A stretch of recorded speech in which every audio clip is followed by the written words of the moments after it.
Graças a Deus, bom dia, a paz do Senhor Jesus, meus irmãos.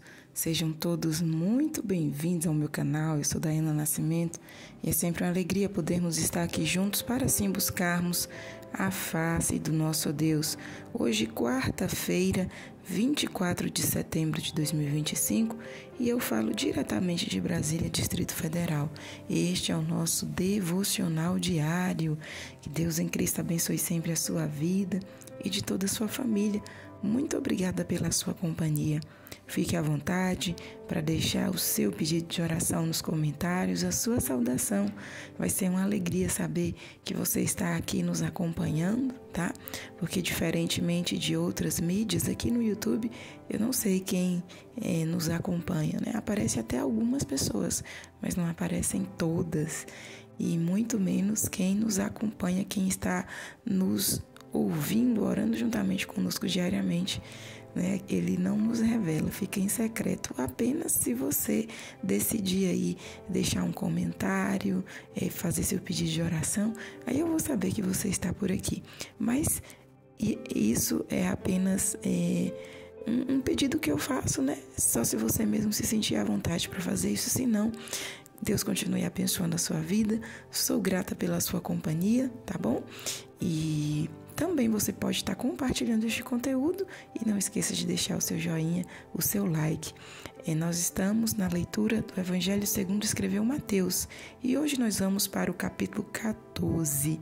Eu te convido a pegar a sua Bíblia, se estiver ao seu alcance, para juntos nós lermos a palavra do Senhor, tá bom?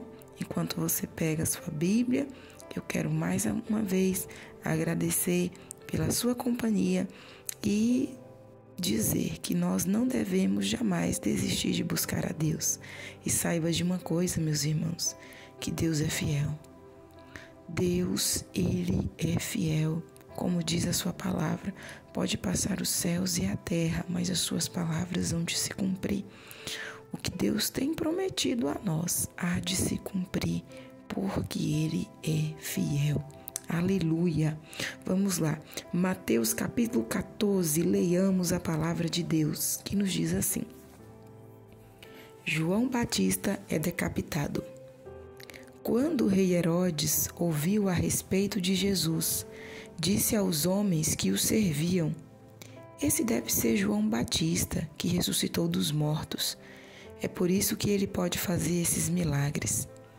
Pois Herodes tinha mandado acorrentar João na prisão por causa de sua esposa Herodias, esposa de seu irmão Filipe, porque João tinha dito a ele que estava errado casando-se com ela.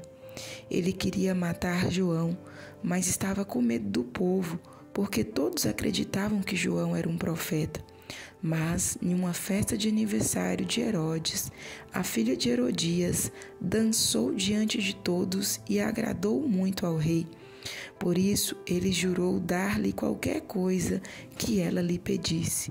Então, por insistência de sua mãe, a moça pediu a cabeça de João Batista em uma bandeja.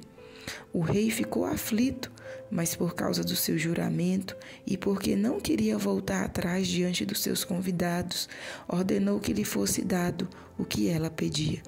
E assim João foi decapitado na prisão, e sua cabeça foi trazida em uma bandeja e entregue à moça, que a levou à sua mãe. Então os discípulos de João vieram e levaram o seu corpo e o sepultaram. Depois foram contar a Jesus o que havia acontecido. A multiplicação dos pães. Logo que Jesus recebeu a notícia, saiu sozinho em um barco para uma região distante, a fim de ficar só.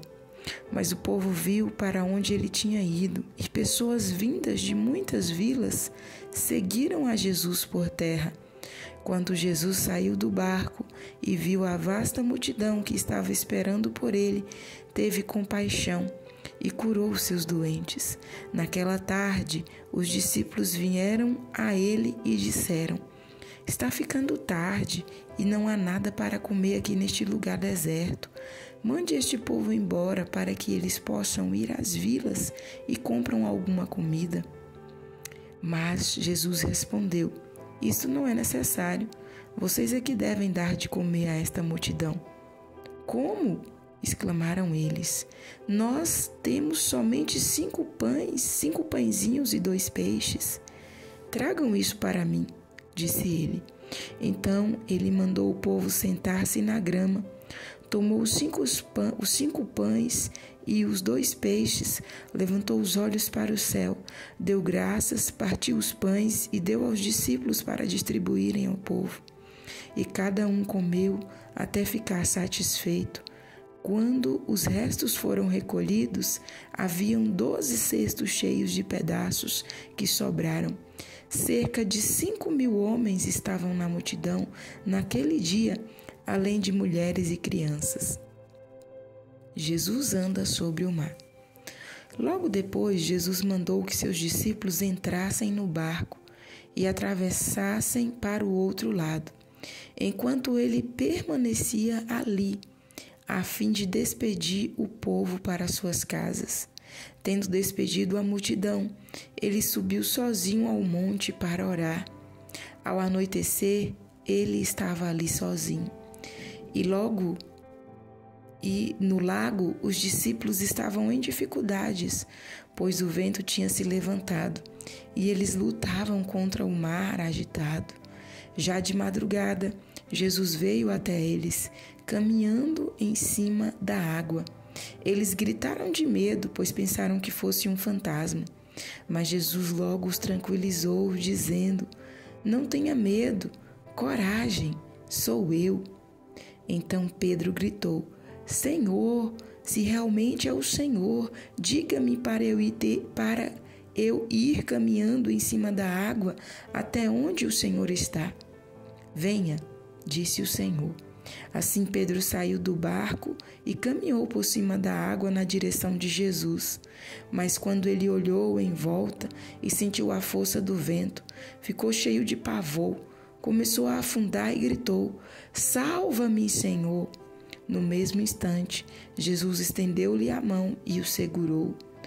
Ó homem de pequena fé, por que você duvidou? Disse Jesus. E quando eles subiram no barco, o vento parou. Os outros ficaram muito admirados e o adoraram, dizendo: Realmente o Senhor é o Filho de Deus. Depois de atravessarem o mar, chegaram a Genezaré. Jesus curou a todos que o tocaram. A notícia da chegada deles espalhou-se depressa por toda aquela região, e logo o povo trouxe seus doentes para serem curados. Os doentes pediam-lhe que os deixassem tocar, mesmo que fosse na barra do seu manto, e todos os que faziam isso foram curados. Amém. Finalizamos o capítulo 14 do Evangelho segundo escreveu Mateus. Meus irmãos, aqui nós vemos, pelo menos 4 assuntos aqui neste capítulo. E logo de início nós vemos aqui sobre a morte de João Batista. João Batista, que foi o precursor de Jesus, que foi morto porque falou a verdade. O rei Herodes, era casado com a esposa do seu meio-irmão. E diante das leis de Deus, as leis mosaicas, era pecado, era algo abominável ao Senhor, e que é pecado também, é algo abominável ao Senhor nos dias de hoje.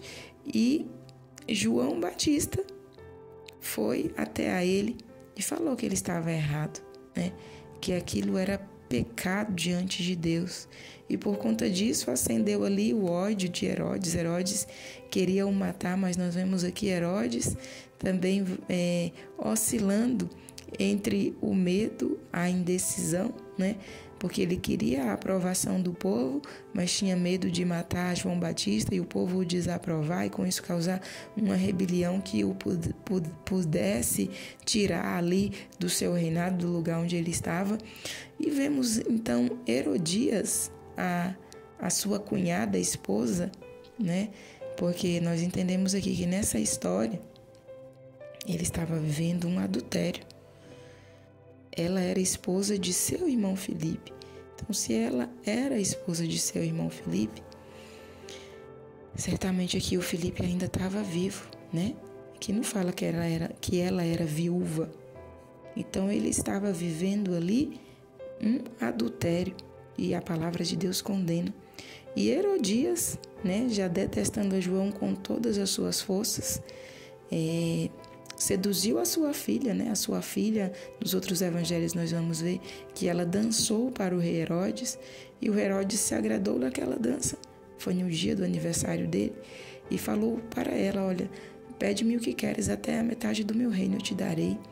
E ela foi consultar a sua mãe e a sua mãe, né, já ali toda envolvida naquela situação e com muito ódio de João, queria que João morresse, porque João, ele foi um homem que não temeu nenhum dos homens, ele não temeu falar a verdade, né? Ele não temeu pregar a palavra de Deus, mesmo diante de reis, mesmo diante de autoridades. João entendeu que acima de qualquer coisa aqui nessa terra está o nosso Deus. E ele não teve como preciosa a sua vida, mas sim anunciar a vontade de Deus, anunciar as verdades dos céus. Porque, meus irmãos, quando nós entendemos que ao anunciar as verdades dos céus, nós vamos estar dando liberdade aos cativos e a nossa vida aqui nessa terra, ela é passageira. Assim como João, como Pedro ou como Paulo afirmou, né? O viver para mim é Cristo e o morrer para mim é lucro. Nós também precisamos chegar a esse entendimento e ter a nossa vida como algo não precioso perante as maravilhas que estão nos aguardando lá no céu de glória. E não podemos deixar com que este mundo, com as suas coisas erradas, venha nos emudecer, venha nos calar. Hoje não é diferente dos dias de João. Hoje nós vemos o adultério em alta. Nós vemos as amantes serem exaltadas. Nós vemos o sexo ilícito ser algo aplaudido e aqueles que são contra, quando mostram a verdade, serem muitas das vezes, mortos, como João foi, como temos visto na mídia, pessoas que simplesmente falam, que pregam a verdade, que pregam a Jesus, que pregam o que Jesus quer para a vida do ser humano, que é uma família sadia, né? Um casamento entre homem e mulher com filhos obedientes, sujeitos aos pais, né? Onde ele mantém a ordem segundo a vontade de Deus, serem executadas, pessoas serem hostilizadas, rejeitadas, excluídas da sociedade por conta de pregar a verdade. Mas como João Batista, nós devemos também ter em nós, aleluia, a certeza de que a vontade de Deus deve prevalecer e não devemos baixar a nossa cabeça para o mal que está na sociedade. A palavra de Deus nos afirma que o mundo jaz no maligno e o príncipe deste mundo é Satanás. Mas enquanto o mundo jaz no maligno, a igreja de Cristo está em Cristo, escondida nele e vivendo a vontade dele. E essa vontade, ela precisa ser anunciada. Nós não devemos nos abaixar para a vontade do mal. O mal dentro das nossas casas, não. O mal nas nossas vidas, não. Ainda que ele tente, mas nós podemos combatê-lo pelo poder e autoridade que há no nome de Jesus, através das armas espirituais, oração, jejum, palavra de Deus. Nós combateremos e venceremos, pois esse combate já é ganho quando nós combatemos com as armaduras espirituais. Prosseguindo, nós vemos aqui sobre a multiplicação dos pães. E algo interessante, já estive falando esses dias aqui sobre esta ocasião, é que Jesus, ele recebe a notícia que João havia sido executado. E ele, como ser humano, sentiu aquela dor. E qual foi a reação de Jesus? Ele quis ficar só. Ele quis ficar só, ele quis viver a dor do luto, a dor da despedida, né? E também de sentir a maldade do ser humano. Olha só, as pessoas estavam mais interessadas no seu ego, nas suas vontades, nos seus desejos, do que na vontade de Deus. E interessadas no seu ego, nos seus desejos, nas suas vontades, elas iam até contra a vida de outros, né? Elas estavam dispostas até a tirar a vida de outras pessoas para que pudessem viver nos seus deleitos, nos seus pecados. E Jesus se retira para orar. A palavra nos diz que ele saiu sozinho em um barco para uma região distante, a fim de ficar só. Mas a multidão seguiu. E eu vejo aqui, meus irmãos, que mesmo naquele momento, né, de dor, de luto, Jesus, ele teve compaixão das multidões, ele teve compaixão das pessoas. E quando chegou à região onde ele queria estar só, o povo lá estava já esperando ele. E ele teve compaixão e curou os seus doentes. Observe só, Jesus naquele momento estava sentindo uma dor na sua alma, a dor do luto, da despedida. Mas ele não deixou com que aquela dor o impedisse de curar a dor das outras pessoas. Jesus, ele foi humano, meus irmãos. Ele encarnou, ele nasceu do ventre da Virgem Maria. Ele foi uma pessoa comum, normal, pois a palavra nos diz que ele se esvaziou da sua divindade. Então, como humano, ele sentiu tristeza, ele sentiu a dor do luto, mas ele não deixou com que aquela situação o privasse de viver o seu propósito, o seu ministério. E o seu propósito, o ministério era de atender as multidões, de manifestar a graça, o perdão, a bondade de Deus a todos quantos se recorressem a ele. E aqui nós vemos que ali era um lugar deserto e o povo precisava de comida, o povo precisava de se alimentar. E não tinha com que se alimentar. E aqui nós vemos, aleluia, Jesus mostrando que ele agora era aquele que provia sobre o deserto, da mesma maneira que Deus deu a Moisés, né, o poder para estar provendo sobre o deserto. Deus mandou ali maná do céu, falando com Moisés que era com ele e provendo sobre o povo ali no deserto comida e bebida. O Senhor mostrou também que era na vida de Jesus, que era com Jesus. Jesus agora era o próprio Moisés aqui, aleluia, demonstrando que ele era o próprio Deus, o Deus que havia provido no deserto, estava também aqui neste momento provendo para aquele povo o pão e o peixe que eles necessitavam. E apenas 5 pães e 2 peixinhos foi suficiente para Deus realizar um milagre naquele lugar, naquele momento. E a palavra nos diz que grande foi a abundância, né, daquela multiplicação, que todos ficaram satisfeitos. Todos ficaram satisfeitos e sobraram 12 cestos cheios de pedaços daqueles milagres. Os discípulos eram 12 e eles todos estavam preocupados. E de repente Jesus simplesmente dá graças e manda eles repartir os pães e os peixes. E o milagre é percebido então quando eles começam a repartir os pães e os peixes. E depois o Senhor ainda dá para cada um cesto cheio. Tá aqui, vocês estavam preocupados, mas eu tenho para dar.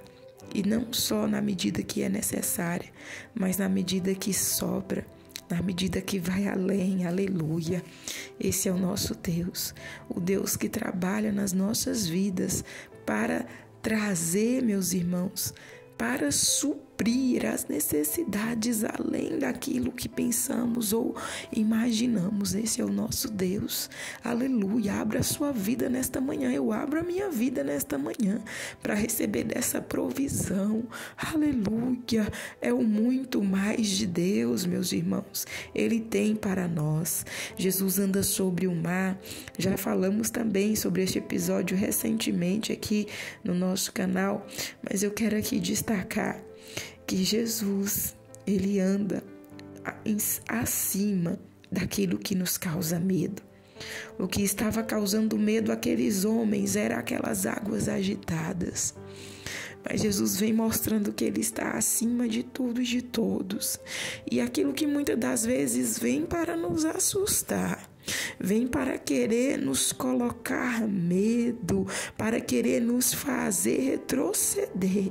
O Senhor Jesus anda por cima de todas essas situações, mostrando que Ele é maior e que Ele está acima de toda e qualquer situação, e que Ele domina o mar, Ele domina o vento, Ele domina as ondas. Ele é o Deus soberano, o Criador dos céus e da terra. Receba nesta manhã força, graça, ânimo para prosseguir, e receba o toque, a visitação do Senhor, pois Ele é maior do que toda provação, do que toda privação. Ele é maior e Ele domina e dará a vitória para os seus. Aleluia! E Jesus é o mesmo, meus irmãos. O mesmo que curou a todos quantos se achegavam a Ele, Ele é o mesmo que cura ainda hoje. Basta nós nos achegarmos a Ele e tocarmos a Ele com um toque de necessidade, aquele toque de eu preciso de Ti, Senhor. Tende misericórdia e compaixão de mim, o toque de humilhação, de rendição, e com certeza Ele há de nos atender, pois Ele é o mesmo ontem, hoje e eternamente o será. Amém? Que o Espírito Santo fale melhor em cada coração. Nós vamos ficando aqui com a meditação e vamos agora, neste momento, falar com Deus. Vamos orar. Pai querido, Deus santo, Deus de todas as maravilhas, nesta manhã eu quero te dar graças por mais essa oportunidade que nos concede de estarmos aqui reunidos e unidos, ó Pai, em Tua presença, para assim, meu Deus, meditarmos na Sua santa e gloriosa palavra. Eu te agradeço pelo fôlego de vida, eu te agradeço pelos livramentos, eu te agradeço, meu Deus amado, pela Sua bondade e misericórdia estendida sobre nós, pelo Seu cuidado e provisão, pela libertação, ó Pai, pelas Suas maravilhas, ó Deus, que o Senhor tem operado sobre a vida daqueles que creem, daqueles que o buscam, daqueles que se achegam a Ti. Obrigada pelas portas abertas, obrigada pela provisão, obrigada pelo perdão dos nossos pecados, obrigada, Senhor, pelos livramentos, os quais vemos e os que não temos visto também. Obrigada, Senhor, por cada oração atendida, por cada oração respondida, por aquelas que ainda serão e aquelas que não serão, pois pedimos maus, mas pedimos ao Senhor nesta manhã que perdoa as nossas fraquezas, falhas e iniquidades e nos ajude a cada dia a Te servirmos de todo o nosso coração. Ó amado e querido Espírito Santo, eu peço ao Senhor nesta manhã que nos ensine a orar, nos ensine a falar com o Pai, a oração que funciona, a oração que está no coração do Pai para as nossas vidas, pois a Tua palavra nos diz, Senhor, que se pedirmos alguma coisa, aleluia, ao Pai, se nós estivermos em Ti e as Suas palavras estiverem em nós, pediremos tudo e nos será atendido, porque as palavras do Pai estarão em nós. Ah, Senhor, nos ajude a cada dia, e assim como o Senhor foi com João Batista, e assim como o Senhor foi com Pedro e toda aquela multidão, ser também conosco, nos fortalecendo, nos animando, nos ajudando a estarmos de pé, a não retrocedermos, a não baixarmos a guarda, mas permanecermos na Tua presença, pois a Tua presença vale mais do que tudo nessa terra, vale mais do que a própria vida, pois a Tua presença é algo eterno para nós. Esta vida aqui é passageira, e eu clamo ao Senhor nesta manhã para que venha fortalecer a esse que está fraco na fé, para que venha levantar a esse, meu Deus, que está caído, para que venha dar ânimo ao que está desanimado, para que venha orientar ao que está desorientado, para que venha, Jesus, querer querido, guiar a cada um de nós, dia após dia, no caminho da salvação, que é a tua presença, que é na tua palavra, que é na tua casa, que é aos teus pés. Ajuda-nos, ó Pai, a cada dia a estarmos firmados. Vai operando sobre cada situação nesta manhã. Meu Deus querido, os ventos têm se levantado, as ondas têm se levantado, mas nós clamamos ao Senhor nesta manhã para que possamos andar sobre as águas, para que possamos estar com os nossos olhos fixos em Ti, Senhor, e possamos ver os milagres acontecendo sobre nós e a vida dos nossos. Não nos deixe afundar, não nos deixe retroceder, ó Pai, no mar, meu Deus querido, meu Deus amado, situações difíceis, dos problemas, das dificuldades, dos desafios, mas nos ajude a cada dia a andar sobre as águas, porque se o Senhor tem nos dado a palavra, aleluia, não é para olharmos para as circunstâncias, não é para olharmos para se vai dar certo ou não, não é para analisarmos, mas é para andarmos por fé, pois o Senhor nos chamou para andarmos por fé e não por vista, e andar por fé não é olhar para a circunstância, não é olhar para se o vento está soprando, não é olhar para se o mar está agitado, mas é olhar fixamente para Ti, a fim de podermos viver os milagres que o Senhor tem reservado para nós. Destrava nesta manhã, Senhor, toda trava que tem impedido de nós andarmos sobre as águas, lança por terra as prisões, quebra os grilhões, lança por terra os desânimos, lança por terra as palavras contrárias, as invejas, os olhares malditos, as maldições, lança por terra, Senhor, e nos faz andar sobre as águas. Ó Santo de Israel, cura nesta manhã os enfermos, cura nesta manhã, vai operando sobre cada vida, sobre cada coração, vai restaurando, meu Deus, os relacionamentos, vai repreendendo os laços de divisão, de divórcio, meu Deus querido, vai cortando os laços de morte, vai lançando por terra as revoltas, as desobediências, as durezas de coração, Senhor, meu Deus amado, as ingratidões, insatisfações. Queima, Senhor, todo o mal, imudeça o inimigo de nossas almas, nos cubra com teu precioso sangue e vai dando a vitória, Pai, para cada vida, para cada família aqui representada. Livra-nos, ó Deus, do perigo e do mal, livra-nos dos homens sanguinários, dos homens fraudulentos, livra-nos, ó Deus, guarda nós e os nossos do menor ao maior e ser com cada um de nós, pois precisamos e necessitamos da tua graça, da tua força, do teu cuidado, da tua ação. Em nome de Jesus eu oro nesta manhã, te louvo e te agradeço, pois és fiel, em o nome de Jesus. Amém e amém. Graças a Deus. Meus irmãos, nós vamos ficando por aqui. Que Deus abençoe a vida de cada um dos irmãos. Estaremos de volta amanhã, se assim o nosso bom Deus nos permitir. Fiquem todos na santa e gloriosa paz do nosso Senhor Jesus.